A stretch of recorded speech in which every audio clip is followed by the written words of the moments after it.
Welcome to our review of the ACCUPLACER practice test. In this video, we will be covering practice questions designed by the College Board. Specifically, we will be covering the reading sample questions. Let's get started.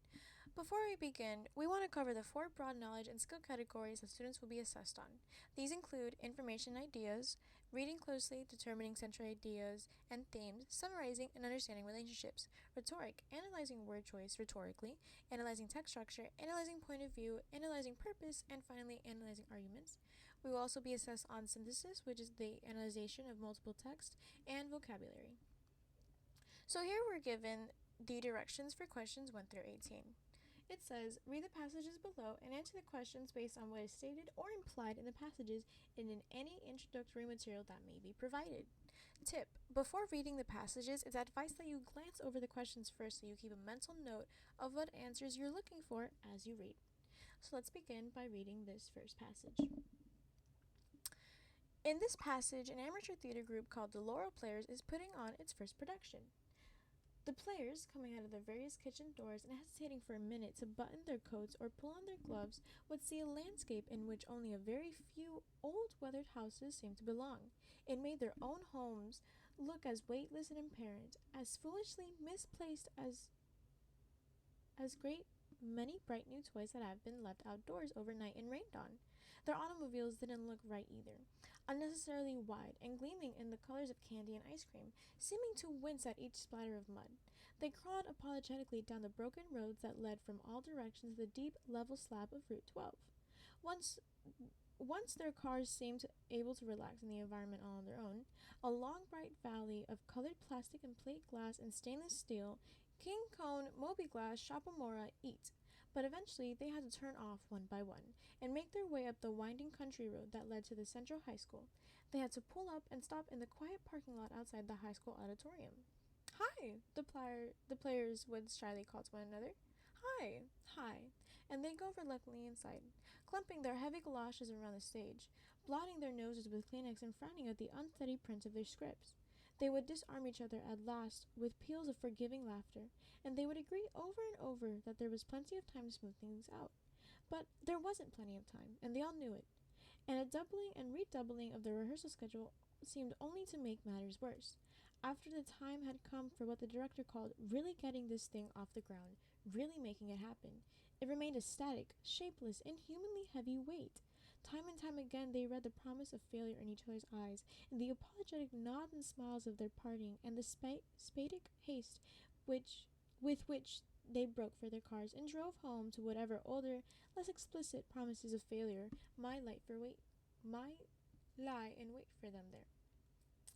And now tonight, with 24 hours to go, they had somehow managed to bring it off. Giddy in the unfamiliar feel of makeup and costumes in the first warm evening of the year, they had forgotten to be afraid. They had let the movement of the play come and carry them and break like a wave. And maybe it sounded corny, and what if it did? But they had all put their hearts into their work. Could anyone ever ask more than that? Okay. So you can follow along on the PDF that you can find on College Board, but let's start off with question 1. The contrast the narrator draws in sentences 1 and 2 between the players' homes and the houses in the landscape, and between the players' automobiles and the roads, are most likely meant to suggest that the players' homes and automobiles are A. old and neglected, B. modern and alien, C. small but expensive, or D. grand and unappreciated. So I have here highlighted sentences 1 and 2, as you can see here in the purple. Let's reread them.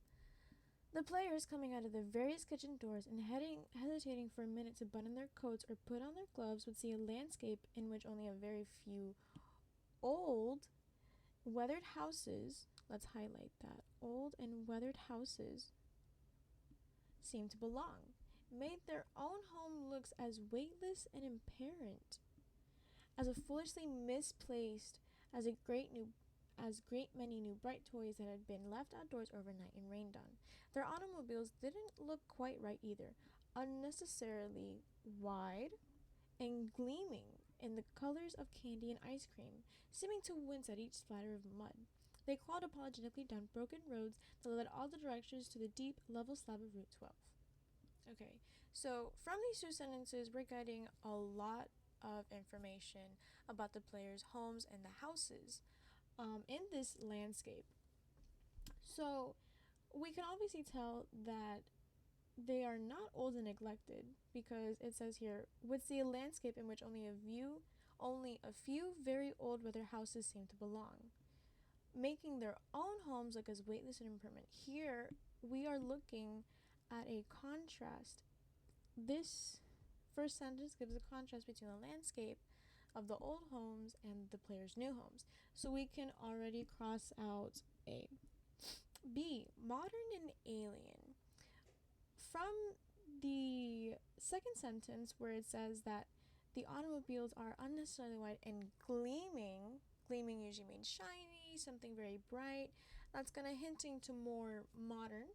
So maybe that could be our answer. Let's continue. C. Small but expensive. Well, if we look at sentence 2, we are told that their automobiles are unnecessarily wide. So we can rule out that they are not small at all, actually. And finally, D. Grand but unappreciated. Well, as we can understand from these descriptions of the houses and homes, we can understand that yes, they are very grand, but at no point in the passage are they unappreciated. So that would leave us with our answer as B. Moving on to the next question. 2. Based on the passage, which of the following most accurately characterizes the claim that there was plenty of time to smooth the thing out? And it tells us to look at sentence 8. So here in the blue, I have highlighted sentence 8. Let's read our answer choices. A. A comforting falsehood that the players know to be untrue. B. An outright lie that the director persuades the players to accept. C. An optimistic conclusion reached by outside observers watching an early rehearsal. Or D. A realistic appraisal offered by the director after careful analysis of the play's shortcomings. Let's read sentence 8. Clumping their heavy galoshes around the stage, blotting out their noses with Kleenex, and frowning at the unsteady print of their scripts, they would disarm each other at last with peals of unforgiving laughter, and they would agree over and over that there was plenty of time to smooth things out. That's where we understand where they're talking about this phrase right here, though there's plenty of time smoothing thing out. But let's read a bit further to sentence 9. But there wasn't plenty of time, and they all knew it, and a doubling and redoubling of the rehearsal schedule seemed to only make matters worse. Okay. So, the narrator uses a contrast in these two sentences to establish that the players already knew that there wasn't enough time. There wasn't enough time to get this play running, and everyone knew it. They state that this comforting falsehood is to lighten a dense mood of the situation. We can cross out B and D because the passage is giving us statements made by the players themselves. The director is not mentioned in these sentences, so we can cross those out. Looking at choice C, there are no other outside observers mentioned in these two sentences, so we can also cross that out. And let's look back at A. A comforting falsehood that the players know to be untrue. Yes, we understand that the players are trying to tell themselves that there is plenty of time. See, in this part, plenty of time to smooth things out. They're trying to comfort themselves, in this during these rehearsals. So our answer would be A. Sentence 3. The descriptive language in sentence 10 is mainly intended to reinforce the passage's depiction of the players. A. Growing resentment of the director's leadership. B. Increasing reluctance to work as hard as they have been. C. Lingering doubts about their fellow cast members. Or D. Persistent mood of despair regarding the play. So let's go back again to the passage. I have again highlighted the beginning of sentence 10 here in the green. Rereading sentence 10, let's reread it. Long after the time had come for what the director called really getting this thing off the ground, really making it happen, it remained a static, shapeless, inhumanely heavy weight. Wrong color. Let's bold that real quick. Time and time again, they read the promise of failure in each other's eyes and the apologetic nods and smiles of their parting and the spastic haste with which they broke for their cars and drove home to whatever older, less explicit promises of failure might lie in wait for them there. That's a very strong language, and under reading this, we understand that there's a very sad, kind of depressing tone being used here. So after rereading sentence 10, we can understand that the language of shapeless, inhumanly heavy weight, promises of failure. It says here that in the apologetic nods and smiles of their parting, you know, this gives us a very mood of despair. That's the tone of the passage. So from this, we can actually, let's reread the answer choices again. Growing resentment of the director's leadership. Yet again, there is no mention of the director here. Well, there is, but there's no one, showing any resentment. There's no anger towards him or her. B. Increasing reluctance to work as they have been. Well, this one would be a bit tricky because you have that mood of despair, but at no point are the players actually showing that they're not working or they don't want to work. We do see in a few passages behind that they are doubling and redoubling their practices, meaning they are trying to work this out and they're putting more effort into this play rehearsal. So we can also cross out B. C. Lingering doubts about their fellow cast members. Let's go back to the apologetic nods and smiles. That's not really, lingering doubts. That's showing that, everyone knows here that, maybe this play may not turn out as they want to. So we could also cross out C. And finally, D. Persistent mood of despair regarding the play. This would make sense as our answer because, as we mentioned before, the choice of words that they use here with the shapeless, the inhumanely heavy weight, promises of failure, apologetic nod and smile, that gives us a very clear mood of despair. Okay, question 4. The narrator most strongly suggests that which of the following resulted in the transformation described in the last paragraph. So for question 4, we're actually going back up here to this paragraph. Let's reread it real quick.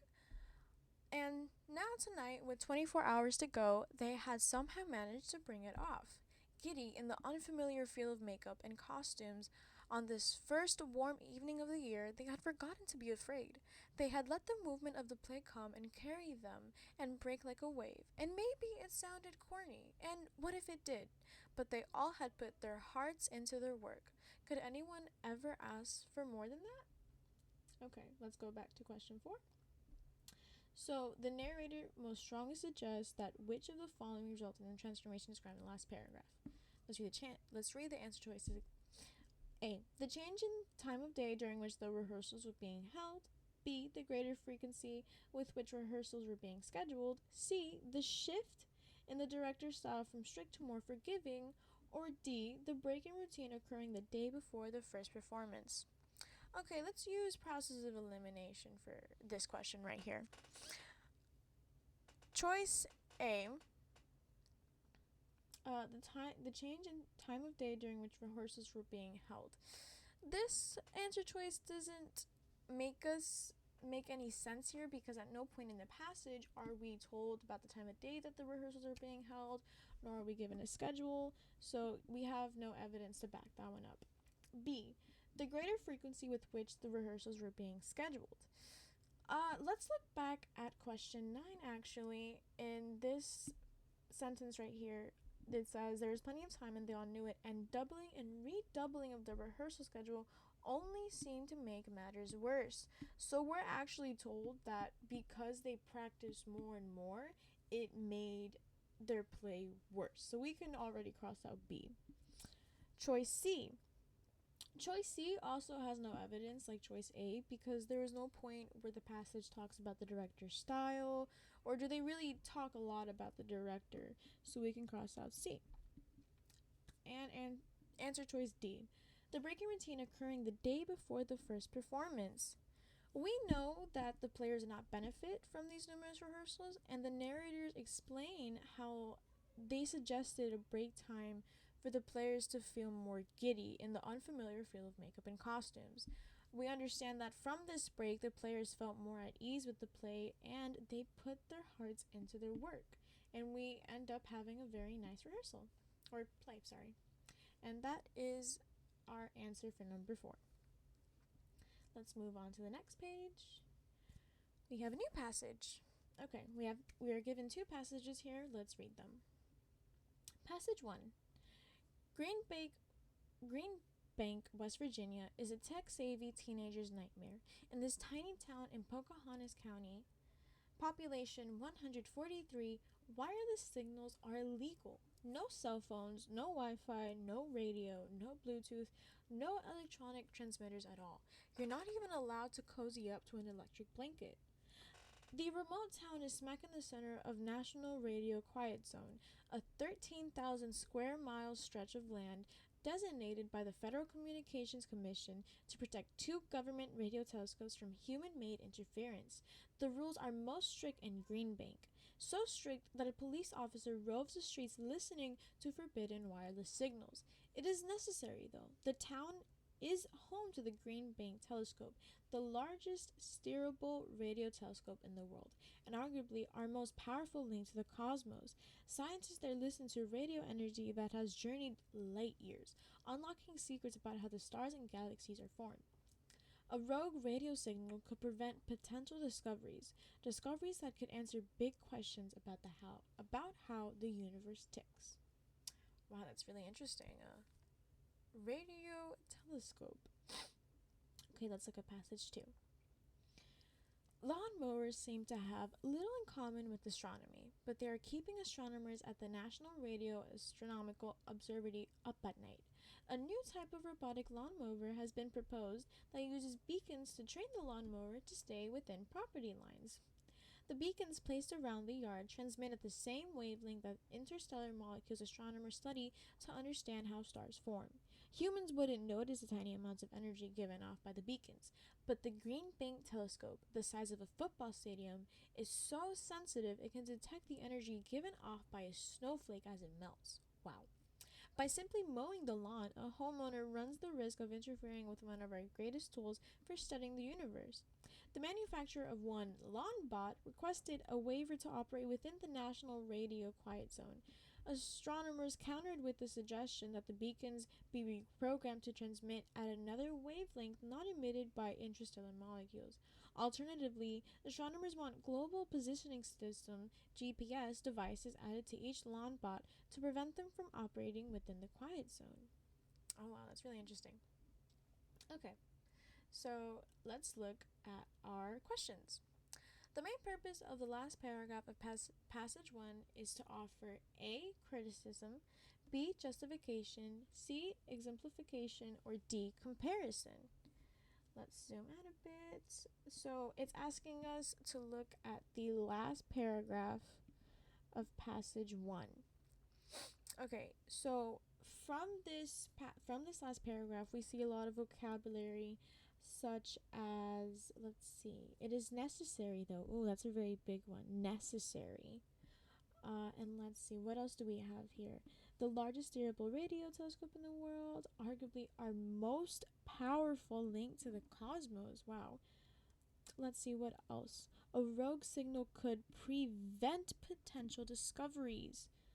Okay, so after reading, after like a quick, skim through the last paragraph, this vocabulary that we found, as we read, this language emphasizes that like the main purpose of the last paragraph is to provide justification.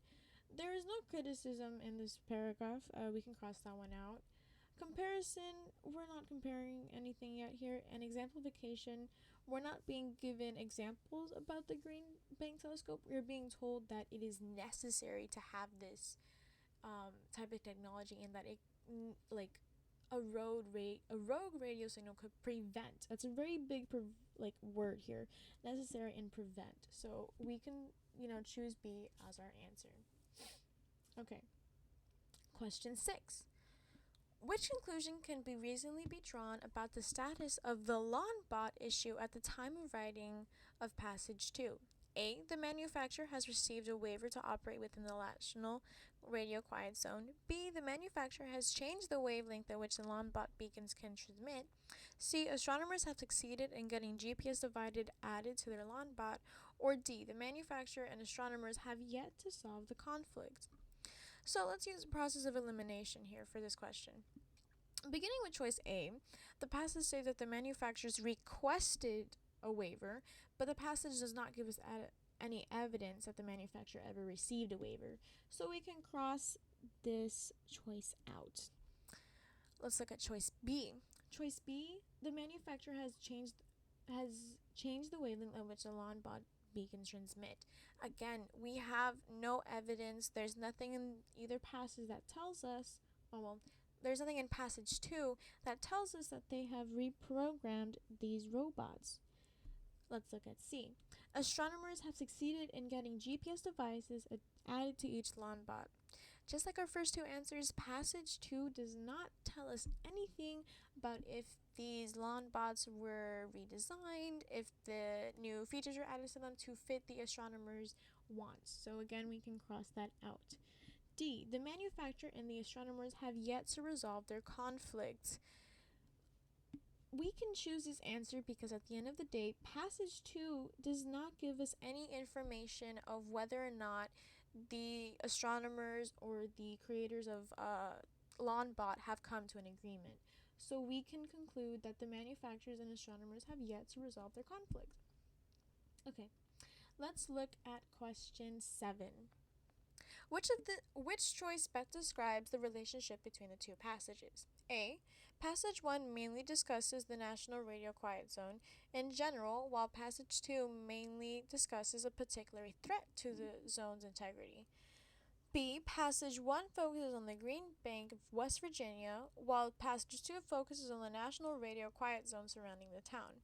Passage 1 evaluates, choice C. Passage 1 evaluates drawbacks of the National Radio Quiet Zone, while Passage 2 evaluates benefits of the zone. And finally, D. Passage 1 offers praise for astronomers, while Passage 2 offers criticism of astronomers. Okay, so the easiest way to come around a question like this is simply by, you could always reread the passages, or as you're reading, if you're really good at this stuff, you can already pick like the main idea from these passages. So from passage 1, it tells us what Green Bank is, what the National Radio Quiet Zone is, and it's telling us how it's necessary. It gives the justification for why it's needed, to study the cosmos. And then that's our main idea there. It's just giving us, if the main idea is, the National Radio Quiet Center. In passage 2, things are a bit different. It's telling us about lawnmowers that, they use intracellular molecules to intramolecular molecules to understand to create a property line for the mower to move around. So, and it tells us how these lawnmowers actually pose a threat to the National Radio Quiet Zone. So which of these, answer choices would best be our answer? Let's look. So let's start from the bottom. Passage 1 offers praise for the astronomers, while Passage 2 offers criticism for the astronomers.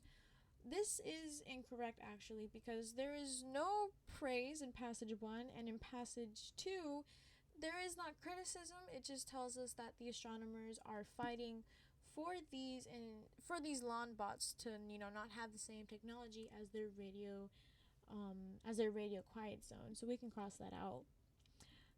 Choice C. Passage 1 evaluates the drawbacks of the National Radio Quiet Zones, while Passage 2 evaluates the benefits of the zone. Well, yes, Passage 1 actually, the first paragraph of Passage 1 tells us how you can't use internet, you can't use Wi-Fi in this area, there's no cell phones, there's no electronics in this area. So that is technically a drawback of the quiet zone. But Passage 2 does not give us any benefits about the zone, so we can cross out this choice. And then choice B. Passage 1 focuses on Green Bank, West Virginia, while Passage 2 focuses on the National Radio Quiet Zone surrounding the town. Passage 1 does mention that the National Quiet Zone is in Green Bank, West Virginia, but that's it. There is no main focus around that. And Passage 2 does not focus on the National Radio Quiet Zone surrounding the town. It focuses, as we mentioned before, on these lawn bots and how these lawn bots are posing a threat to the National to the National Radio Quiet Zone. So we can cross that out. And that leaves us with choice A. Passage 1 mainly discusses the National Radio Quiet Zone in general. Yes, it does. While Passage 2 mainly discusses a particular threat to the zone's integrity. And that is what we mentioned before we started reading this question. And that would leave A as our answer. Okay, next question. Question 8. Given the evidence in the passages, with which statement would the authors of both passages most likely agree? A. Radio telescopes could be used to measure snowfall amounts. B. The Green Bank telescope can detect extremely small amounts of energy. C. Increased sales of robotic lawnmowers may require the creation of more radio quiet zones. D. The lack of modern technology has made people move away from Pocahontas County. So feel free to go back and reread these two passages. So, choice A, let's look at choice A. Radio telescopes can be used to measure snowfall amounts. Well, we are told in passage 1 that the radio quiet zone has the capability of reading when snow melts, but it isn't mentioned in the second paragraph, so it's not something that, we know that these authors would agree on. So we can cross that one out. B. The Green Bank telescope can detect extremely small amounts of energy. Well, that is something that both passages mention.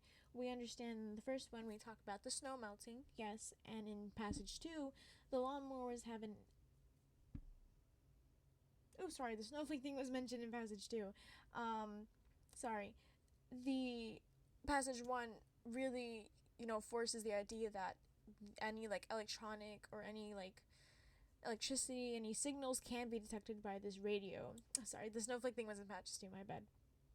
But going back to the original idea, both passages do mention how the telescope radio, can detect high amounts of energy. So that could be our answer. Let's look at C. Increased sales of robotic lawnmowers may require the creation of more radio quiet zones.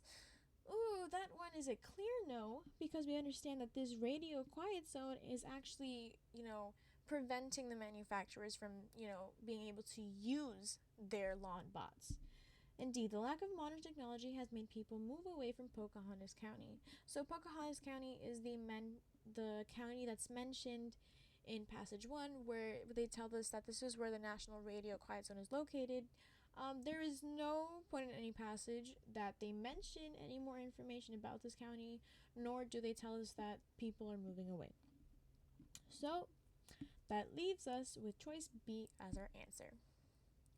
Okay, let's move on. Ooh, short paragraphs, yay.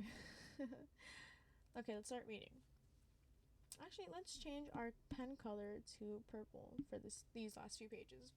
Okay. As soon as I saw the Manhattan map, I wanted to draw it. I should be able to draw the place where I lived. So I asked Mom for tracing paper, and she got it for me, and I brought it to my fort, and I pointed the light right down on the first map in the Hamstrung Atlas downtown, where Wall Street was, and the stock market worked. These streets were crazy down there. They didn't have any kind of streets and avenues. They just had names, and they looked like a game of pickup sticks. But before I could even worry about the streets, I had to get the land right. Manhattan was actually built on land. Sometimes when they were digging up the streets, you saw it down there, real dirt. And the land had a certain curve to it at the bottom of the island, like a dinosaur head, bumpy on the right and straight on the left. A swooping, majestic boom. Okay, let's look at question 9.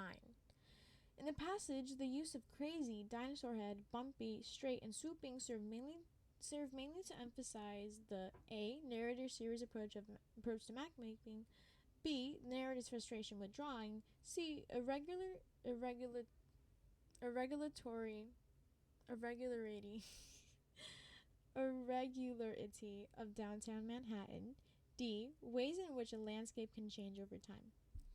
So, the listed words I've already highlighted in the passage, so they're there.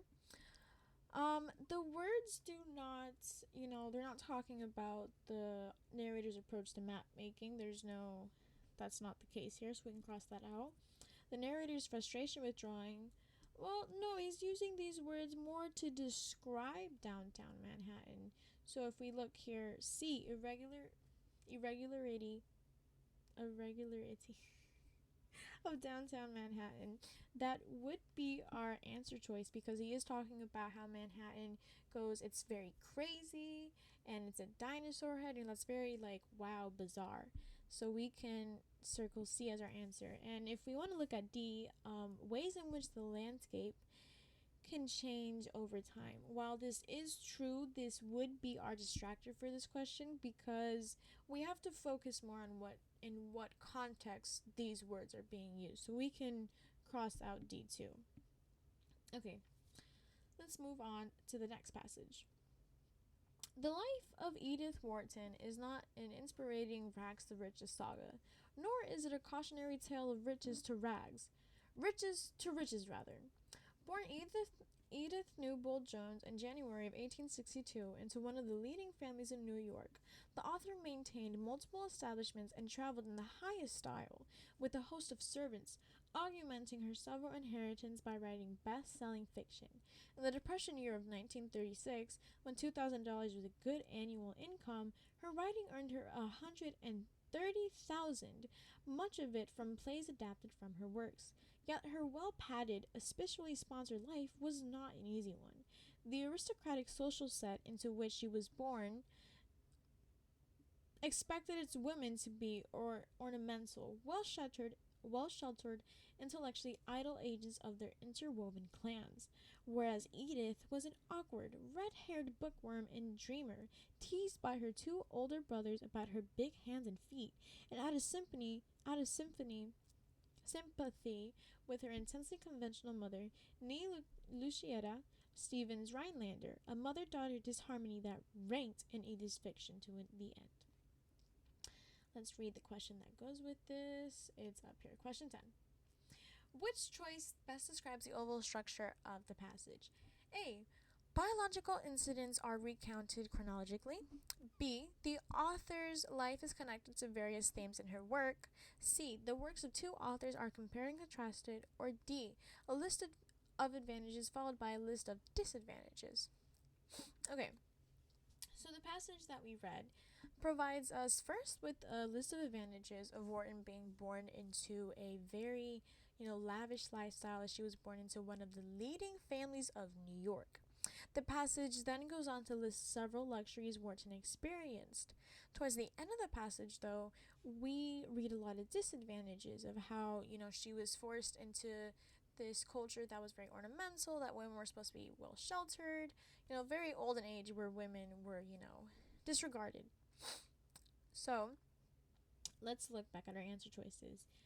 A. Biological incidents are recounted chronologically. We don't really get much about, Wharton's life. We do get her date of birth, where she was born. She's from New York, but that's the only bar. Oh, and we do get a bit about her brothers, but that's it. So we can cross that out. B. An author's life is connected to various themes in her work. While this is true, we understand through the end of the passage where it mentions her mother and how they obviously didn't have the best relationship, and this is a theme that is portrayed in her books, in her fiction. But let's see with that one. C. The works of two authors are compared and contrasted. This one is a complete no. The passage only talks and only mentions about Edith Wharton, so we can cross that out. D. A list of advantages is followed by a list of disadvantages. Yes, actually, that is what we read. And, this is a pretty tough question between, choices B and D. But if we're looking, the passage only showcases one theme, the theme of the mother and the daughter that she has. It's not various themes, it's not plural. So we can actually cross out D because of this, and we can choose D as our final answer. Next passage. Bones found in South America revealed a bizarre new dinosaur based on an ancestry that links it to Tyrannosaurus rex. This reptile should have been a meat eater. Instead, it preferred plants. Researchers describe the new species in Nature. Its genus name, Chilesaurus, reflects that it was found in what's now Chile. Oh well. The team that discovered the fossils gave it a species name of Diego Sorazi to honor Diego Suarez. While just 7 years old, Diego found the first dinosaur bones in the same general area of Chile. It's a place known as the Toqui Formation. See Diego Sorezi roamed South America 150 million years ago. It measured about 3 meters, roughly 10 feet, from head to tail. Its sturdy back legs, thin body, and short, stout arms made it look a bit like T-Rex. But it also had a long neck, small head, and a mouth full of leaf-shaped teeth. Those give it a brontosaurus-like appearance, and like the brontosaurus, it would have eaten plants, making it a herbivore. Question 11. This question goes with this paragraph. Okay. When the author writes the C. Diego Sorezi should have been a meat eater, she most likely means that the species would have been healthier if it had eaten meat, would have grown even larger if it had eaten meat, had a head, neck, and teeth of a meat eater, or had body features though similar to a meat-eating relative. Okay. So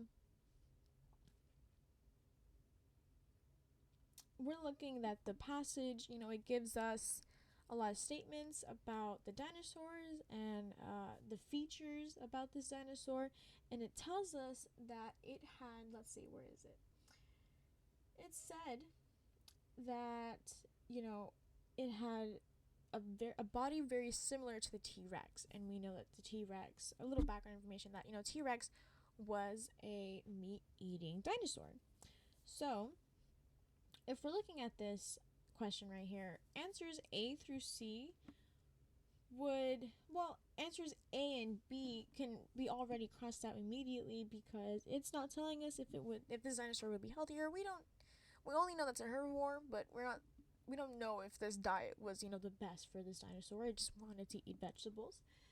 B, it would have grown larger if it had eaten meat. Well, also, we don't have any evidence to prove this. We don't know if eating meat is exactly good for these dinosaurs.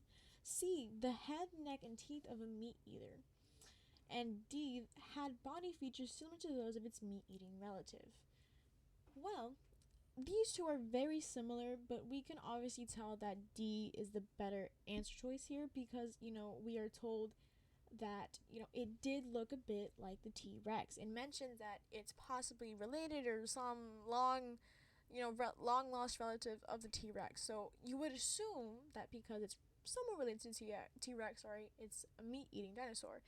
But it actually was a herbivore. So, looking at this, answer D would be our best answer. Okay, let's move on to the next page. More mini paragraphs. Okay.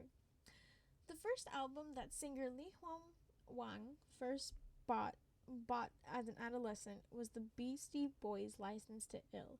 His first concert was Heart at the War Memorial in Rochester, New York. As for the Chinese pop music, though, Wang says he recalls hearing it only once as a youngster, when his singer uncle, Li Huanfu, paid a visit in the 1980s and played his nationalistic patriotic hit Descendants of the Dragon in Wang's living room. Wang didn't know it then, but he would go on to remix Descendants of Dragons for a new generation, adding new lyrics about his parents' own immigrant experience.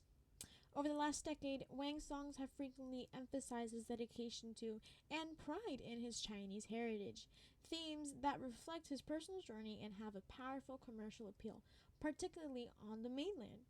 At the same time, Wang has demonstrated a strong interest in incorporating traditional Chinese music and instruments into his hip-hop and R&B based tunes.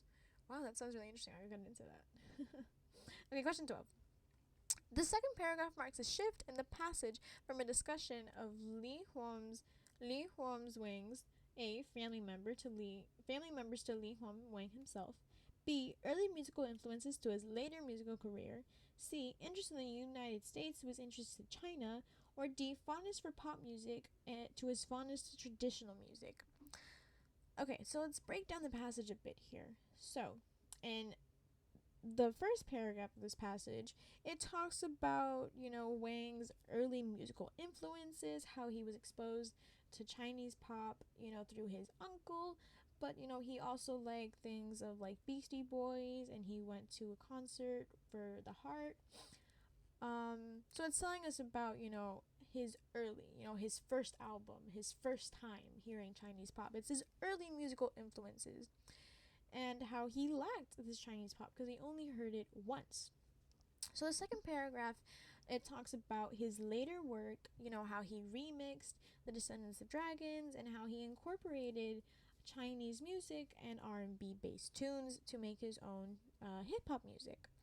So from here, we can automatically choose that B would be our correct answer, the early musical influences to his later musical career, because, we are told about we're not really told about any fondness for his music or any fondness for his. It just states, that this was the first time that he likes listening to this stuff. So it's not enough information. There's not enough evidence to back up choice D. Interest in the United States is interest in China. There is no interest in the actual countries themselves. It's just telling us, about, his parents are obviously immigrants from China to America, or that, it's not giving us much about what he thinks about the actual U.S. or what he thinks about China. And finally, A, family members to Li Huang himself. It mentions his uncle, but his uncle was that early, influence of Chinese music. So we can also cross out choice A. Okay. Let's see. Question 13 has a very small paragraph. Okay, let's go. Technology has scrambled the lines between public and private. Telephones make our most intimate conversations available to anyone with earshot, while headphones create zones of pure solitude even in the midst of the liveliest crowd. Smartphones and tablets allow us to spend time with art without ever leaving the office, while sophisticated new robots enable people who are housebound to participate in live events remotely. Let's look at question 13. Which of the following would be most similar to the examples of the author provided in the passage? A person's confidential information is compromised because that person left some papers in a public space. B. A person enjoys numerous television programs, so that person buys a sophisticated new television on which to watch them. C. A person's unfiltered first reaction to a major event becomes widely known because that person posted it online. D. A person wants to keep a record of his or her private thoughts, so that person secretly starts to keep a journal. So, for this very short passage, the author provides examples that describe different ways that technology has scrambled the lines between public and private. From these answer choices, we need to choose which one best fits the author's examples. So, looking at this, choice C would best fit our description, as it's a private matter, unfiltered reaction to a major event. That's very private, it's not something public yet. And it is made public when that person posted online. That goes back to the paragraph on the bottom here, where it's like technology is blurring the line between public and private. So we can choose C as our answer. And just to clarify, let's look back at choices A, B, and D. Choice A does not involve any technology. That is just someone misplacing their information. Choice B. Choice B does involve technology, but it's not anything, private, private to public, public to private. It's just, someone enjoying television. And then D also does not include any use of technology. It's just a person writing their thoughts onto paper. Okay, so let's move on to our next passage. Construction management is ideal for someone who has a general interest in building and design. Working as a construction manager affords the chance to learn a construction project from the planning stage with architects and engineers, to the budgeting stage with cost estimators, to the production stage with laborers. And that's just a small taste of this job's duties. Construction managers also obtain work permits, hire contractors, troubleshoot emergencies, schedule walkthroughs, and they keep clients informed on work, timetables, and progress. The passage strongly emphasizes which aspect of the job of construction management: A, the variety of its responsibilities; B, educational background it requires; C, the kind of person for whom is suitable; or D, the amount of stress it inflicts. Okay, so let's look at, let's go from the bottom up. Okay, D, the amount of stress it inflicts. The passage did not tell us about anything about stress. It did not tell us about anything about this job, the side effects of the job, so we can cross out choice D. Choice C, the kind of person whom it is suitable. The first sentence does start us off with, it is ideal for someone who has interest in building a design, but it didn't mean to limit, who can take the job, who can't take the job. There's no emphasis after that first sentence, so we can cross out choice C. B, the educational background it requires. There is no mention of any education needed for, or doesn't give you any specifics for the education needed for this position, so we can cross that out. And then A, the variety of its responsibilities. It does tell us, what the duties of the the construction managers are, and it lists off a lot of responsibilities, and then we also get, how they work with the architects and engineers. So that is the variety. Oh, wrong color.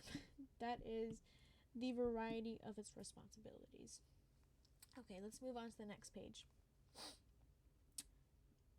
In this passage, serialization refers to the publication of installments or parts of an ongoing story in a newspaper or magazine.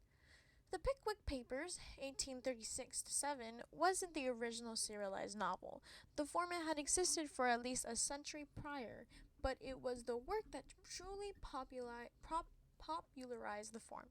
The first installment had a print order of 1,000 copies.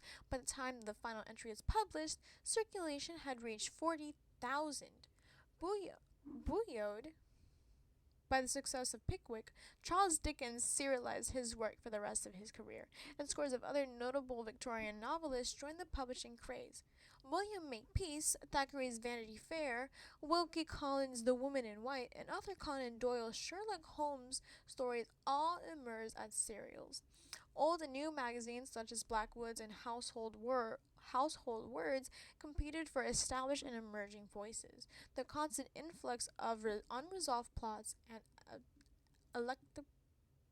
elliptical section breaks stoked a fervor for fiction in Victorian England.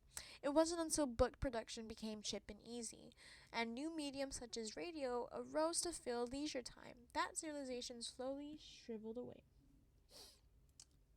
Okay, so looking at question 15. Which of the following does the author offer as evidence to support the point that, for a time, serialization was highly successful? A, the change in circulation for the Pickwick Papers. B, the use of unresolved plots and elliptical section breaks. C, the decreasing cost of book production. Or D, the development of new mediums.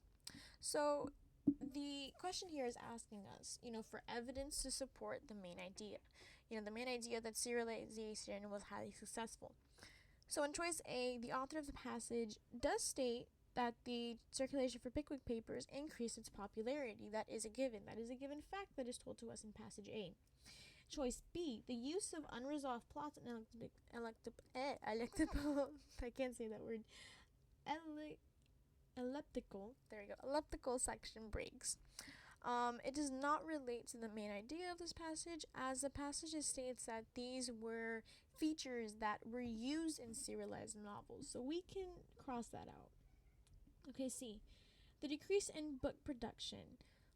This would actually not be correct, because it tells us at the end of the story that because book production, it wasn't until book production became cheap and easy that new mediums, arose to fill leisure time, and serialization slowly shriveled away. So we can also cross out C.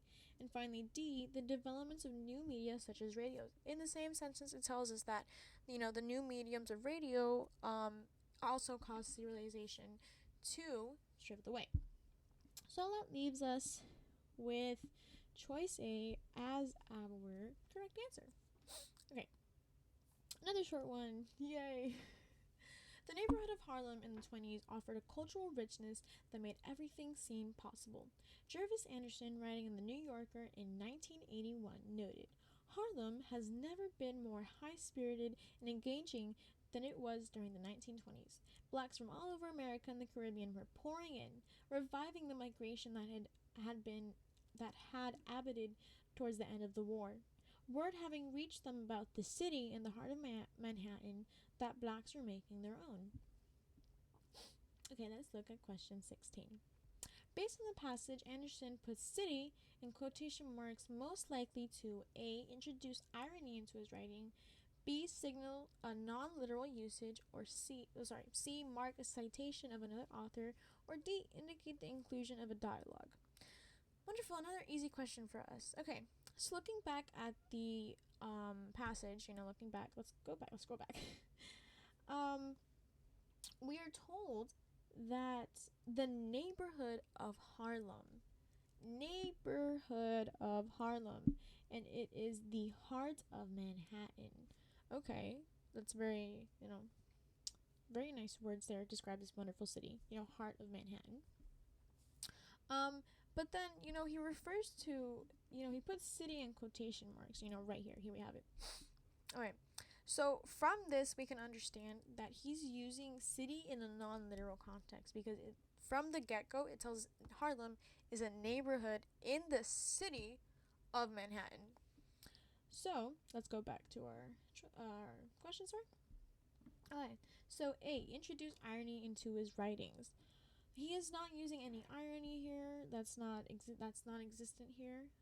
Signal a non-literal usage. He is using city in a non-literal way because again, Harlem is a neighborhood of Manhattan. It is not a city. Okay, let's look at C. Mark a citation of another author. This is also incorrect. He is not quoting anyone. He is not, marking a citation. And then D, indicate the inclusion of dialogue. That is not someone speaking. There is no dialogue. So that leaves us with our answer as B. Okay, let's move on. Certainly, scholars are driven toward a regression to the safe. As science historian Alice Dreger puts it, though that is not simple, as she implies particularly new in the internet age. Since Galileo's time, thinkers have relied on the patronage of others to fund their work, and that patronage, be it from government, business interests, or individuals, generally extracts a price. In Galileo's case, that meant softening his position on the Copernican theory under pressure of the Pope. In the case of science today, despite Dreger's argument that pressure comes less as a consequence of political correctness than of economic forces that have shifted academic and scientific institutions to a corporate model not designed to prioritize public interest. In the academy, it is money far more than ideology that rules the day. Okay. Question 17. It can be reasonably concluded from the passage that in the author's opinion, scientific research today is chiefly impaired by influence of the academic institutions with which scientists are affiliated, overabundance of information available to scientists in the internet age, pressure on scientists to make their outcomes socially acceptable, or D, operation of economic forces potentially hostile to common goods. Okay, so choice A mentions influence of academic institutions to which scientists are affiliated. He mentions that they are subjected to larger economic forces. So we can leave that one there for now. Okay, be overabundance of information available to scientists at the in the scientific age. So this doesn't tell us that scientific research is impaired by the overabundance of information. It makes more sense that they would be more benefited by this. And there's no evidence to back this answer choice up, so we can cross it out. Okay, see.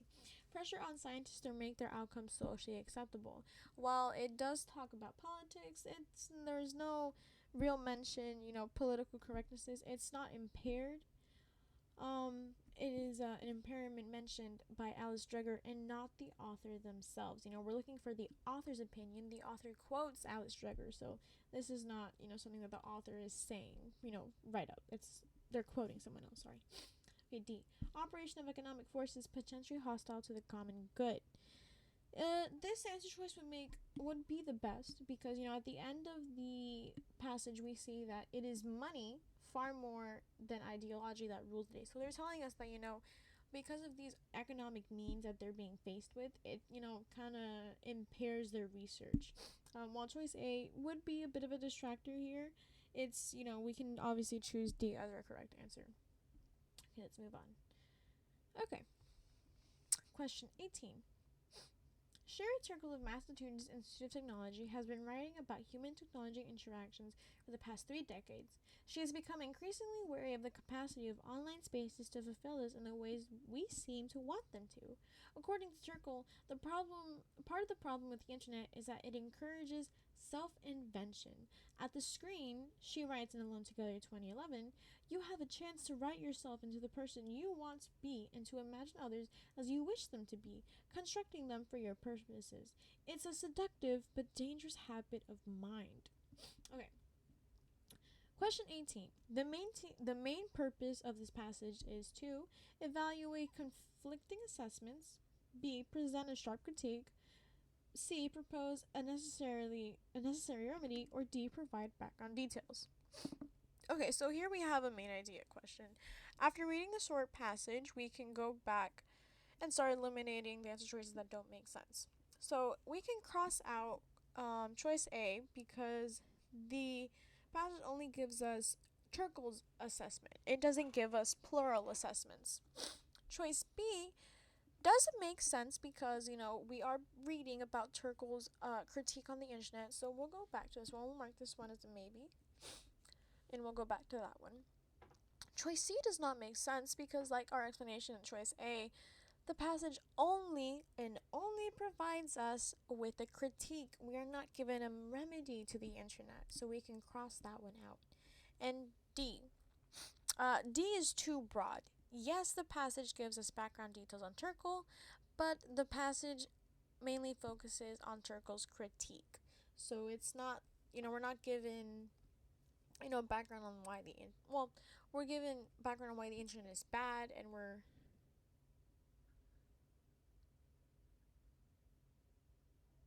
we are given, background details about, why Turkle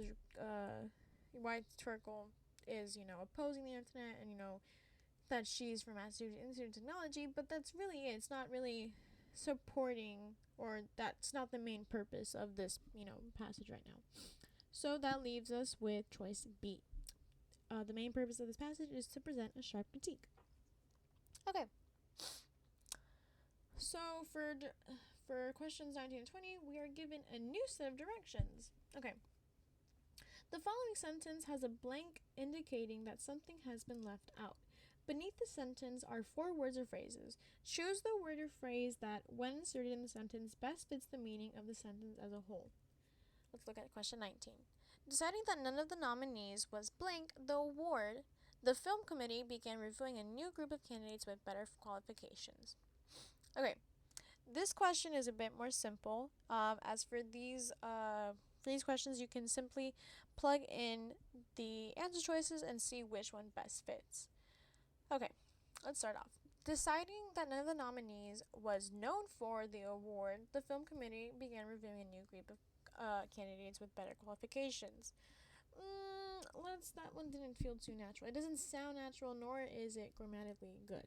So we can cross out A. Deciding that none of the nominees was pleased with the award, the film committee began reviewing a new group of candidates with better qualifications. Well, that does fit. It does, give us a coherent sentence, but in the context, I don't think, none of the nominees were pleased with. That's a bit iffy, so we'll hang on to that one for now. Deciding that none of the nominees was worthy of the award, the film committee began reviewing a new group of candidates for better qualifications. Now that is a bit more, It sounds better. It makes sense that none of these nominees were worthy for, hence why these committees would have to choose a new group. And finally, D.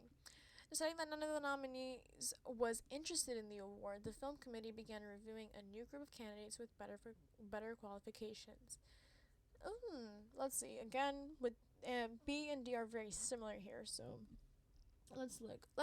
I would say, that the correct answer here would be C. And the reason behind this is because even though answer choices B and D do fit into the sentence and are grammatically correct when put in the blank, because of the context that we're reading the sentence in, worthy of would best fit, as it means that the committee was not happy with the nominees, and that's the reason why they had to choose a new group with better qualifications. Those last two words, better qualifications, meaning that these nominees were unsatisfactory for the award. Question 20. Nuclear engineer Mina Mutyala argues that nuclear power is an environmentally blank technology operating with essentially no emissions. Okay, so again, like question 19, we can fill in the blank. So, looking at our answer choices, we have lavish, culpable, antagonistic, and benign. So, looking at lavish, let's look at the definitions of these actual words. Lavish means abundant and excessive. This does not make sense in this context because it's telling us that the nuclear power is operating with no emissions, meaning lavish would contradict this, statement. Let's see. Culpable means to deserve blame. Again, this does not make sense in this sentence. It does not go with the context in which we were talking about the nuclear power. Antagonistic means to show dislike or in opposition. This sentence does not show any, opposition, so we can also remove that answer choice. Finally, benign. Benign means no significant effect, and this would be a synonym to the phrase, operating with essentially no emissions. So we can choose D, benign, as our final answer. Okay. And here's the answer key. If you want to go back, you can always review this was the PDF version of one of the practice tests that you can get straight off the College Board sites. You can just Google ACCUPLACER, College Board ACCUPLACER, and you will get free access to their practice test. And yeah, this concludes video 1 of the ACCUPLACER practice test. Remember that it helps and it saves you time to read the questions before answering, and that the process of elimination can take you very far. Thank you for your time today, and I'll see you next time.